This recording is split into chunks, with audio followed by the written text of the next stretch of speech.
அக்கிரமக்காரர்களை வெற்றி பெற அல்லாஹ் அனுமதிக்கிறது ஏன்? அப்பாவிகள் துன்பப்படுவது ஏன்? இந்த கேள்விகளுக்கெல்லாம் அல்லாஹ் குர்ஆன்ல தெளிவான பதில சொல்றான். அக்கிரமக்காரர்கள் பெறும் வெற்றி தற்காலிகமானது.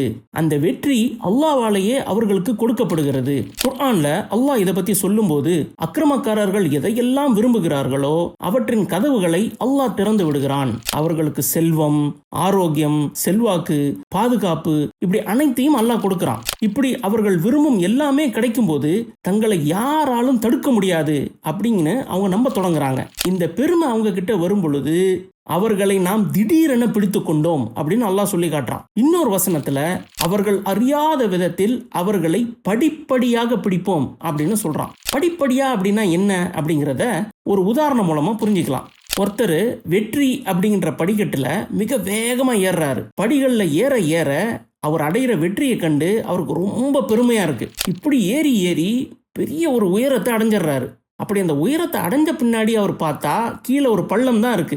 அந்த உயரத்திலிருந்து அவர் பள்ளத்தில் விழும் பொழுது அவருடைய வீழ்ச்சி எப்படி இருக்குன்னு கொஞ்சம் கற்பனை பண்ணி பாருங்க. இப்படித்தான் அக்கிரமக்காரர்களை அல்லாஹ் படிப்படியாக மேலே கொண்டு போறான். நல்ல உயரத்துக்கு கொண்டு போய் அவங்க அங்கேருந்து கீழே விழுவாங்க.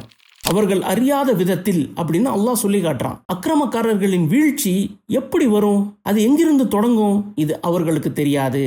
ஏன், முஸ்லிம்களாக நமக்கு கூட தெரியாது. இது நம்முடைய சிற்றறிவை நமக்கு நினைவூட்டுகிறது. இன்னொரு வசனத்துல அல்லாஹ் சொல்லி காட்டுறான், நான் அவர்களை தண்டிக்காமல் அவகாசம் அளிக்கிறேன்.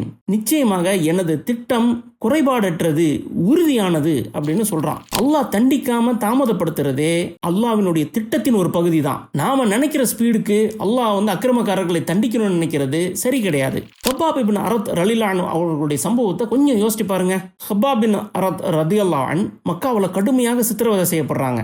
அவங்க நபிகள் நாயகம் ஸல்லல்லாஹு அலைஹி வஸல்லம் அவர்களிடம் சென்று முறையிட்ட போது ஸல்லல்லாஹு அலைஹி வஸல்லம் நீங்க பொறுமையை கடைபிடிங்க அப்படின்னு அறிவுறுத்துறாங்க. நமக்கு கண்டிப்பா வெற்றி கிடைக்கும் அப்படின்னு வாக்களிக்கிறாங்க. பல ஆண்டுகளுக்கு பிறகு இஸ்லாத்தின் வெற்றியையும் செழிப்பையும் காணும் வரை கப்பாப் ரலியல்லாஹு அன்ஹு உயிரோடு வாழ்ந்தாங்க. கடுமையான அக்கிரமத்தை அனுபவித்த அவர்கள் இஸ்லாத்தின் மாபெரும் வெற்றியை தங்களுடைய வாழ்நாளிலேயே கண்டார்கள். இதுதாங்க அல்லாஹ்வின் திட்டம். அல்ஹம்துலில்லாஹ்.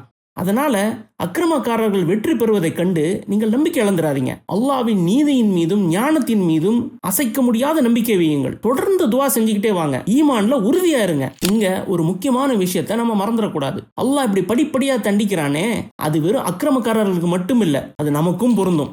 யாராவது ஒருத்தர் ஹராமான செல்வத்துல நல்ல செல்வ செழிப்பும் வசதியுமாக வாழ்ந்தா அந்த வசதி அல்லாஹ் அவர்களுக்கு தண்டனைக்காக கொடுக்கப்பட்ட அவகாசமாக கூட இருக்கலாம் அப்படின்றத நம்ம புரிஞ்சுக்கணும்.